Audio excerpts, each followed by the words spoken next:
कालच एक अहवाल आला आहे, सांगली जिल्ह्याची हवा सगळ्यात स्वच्छ आहे संपूर्ण राज्यात.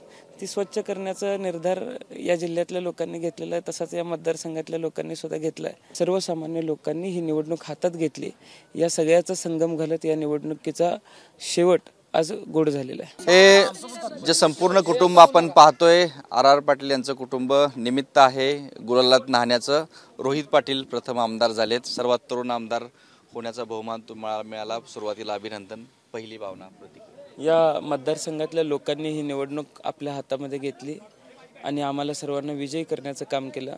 चांगली दिशा या मतदारसंघातल्या लोकांनी आतापर्यंत देण्याचं काम केलेलं आहे आणि हा विजय मी या मतदारसंघातल्या सर्वसामान्य लोकांना आणि स्वर्गीय आबांना समर्पित करतो. तर आबांचा प्रवास तुम्ही पाहिलाच होता, ज्या पद्धतीचा खडतर प्रवास जिल्हा परिषद सदस्यापासून ते आमदार, आज लेख आमदार झालाय. काय पहिली खूप आनंद झाला. बहीण ताकदीनं पाठीशी उभी राहिली या निवडणुकीत. खरंच आज रोहित आमदार झालाय, खूप आनंद वाटतोय. कारण का आबांच्यावरती जसं तासगाव कवठेमंकाळमधल्या जनतेने प्रेम केलं, अगदी त्याच पद्धतीचं प्रेम वहिनींनाही मिळालं आणि आज रोहितलाही त्या पद्धतीचं प्रेम मिळालंय. त्यामुळं आबा कुटुंबीय मनापासून तासगाव कवठेमंकाळमधल्या जनतेचं ऋणी राहील आणि मला नक्की खात्री आहे की रोहितवरती जो विश्वास दाखवला रोहित तो सार्थकी लावेल. जबाबदारी, आव्हानं वाढलीत? 100% वाढलेली आहेत, पण ती जबाबदारी चांगल्या पद्धतीनं या सगळ्यांच्या साथीनं निश्चितपणाने पेलेल. एकीकडे हा गुलाल तुमच्या अंगावरती आहे, दुसरीकडं राज्यभरामध्ये महायुतीनं जोरदार डंका सुरू केला. त्या निकालाचं तुमचं विश्लेषण? आता अद्याप याबाबतीत वरिष्ठांशी चर्चा झालेली नाही, पण उद्या ज्यावेळेस वरिष्ठांशी चर्चा होईल त्यावेळेस मी अधिक स्पष्टपणे यावर बोलू शकेन. एक आमदार म्हणून तासगाव कवठेमंकाळ जनतेला, खास करून तासगाव कवठेमंकाळमधल्या बेरोजगारीला, यासह MIDCचा जो मुद्दा चर्चेत राहिला या निवडणुकीमध्ये, कशा पद्धतीनं पुढची व्यूहरचना?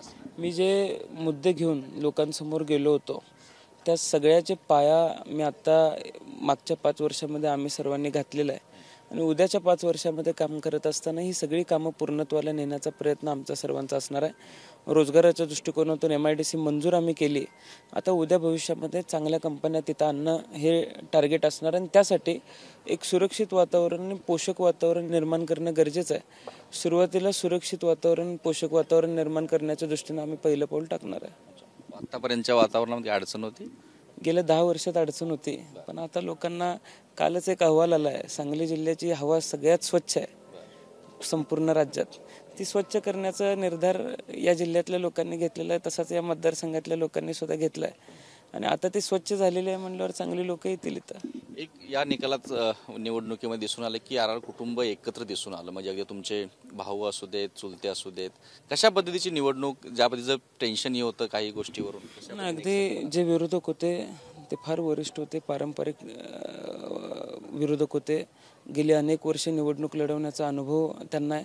आम्ही सगळे निवडणूक लढवताना नवखे होतो आणि या मतदारसंघातल्या जे ज्येष्ठ आबांच्या काळातली फळे आहेत त्यांच्या खांद्यावरती मदार टाकत ही निवडणूक लढवण्याचा निर्णय आम्ही सर्वांनी घेतला आणि त्याच लोकांनी या निवडणुकीला दिशा दिली आणि सर्वसामान्य लोकांनी ही निवडणूक हातात घेतली.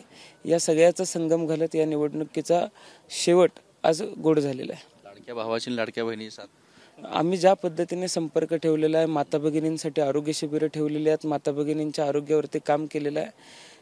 बाकी कशाहीपेक्षा त्यांच्यासाठी काम करणारा माणूस त्यांना हवा होता आणि आज त्यांच्या घरातला मुलगा म्हणून, त्यांच्या घरातला भाऊ म्हणून त्यांनी मला निवडलेला आहे. ते नातं अधिक घट्ट करण्याचा प्रयत्न पुढच्या 5 वर्षामध्ये माझ्याकडून होईल. विरोधकांना काय सल्ला आता राहील? घड्याळ चिन्हावर पर्यंत तुमच्या गेले जे जुनं चिन्ह नाही, पुढच्या 5 वर्षामध्ये काम करताना कुठल्याही विकास कामामध्ये आडकाठी न घालण्याची भूमिका त्यांनी घ्यावी आणि या मतदारसंघाच्या विकासासाठी आम्ही एकत्रितपणाने काम करू. धन्यवाद. तर हे होते रोहित पाटील, जसं महाराष्ट्रातील सर्वात तरुण चेहरा आमदारकीचा म्हणून ओळखला जातो. त्यांच्या विजयानंतर संपूर्ण आर कुटुंबाची, रोहित पाटील यांच्या कुटुंबाची आपण मुलाखत पाहिली. Camera person Kuldeep Mane, ABP माझा, सांगली. ABP माझा, उघडा डोळे बघा नीट.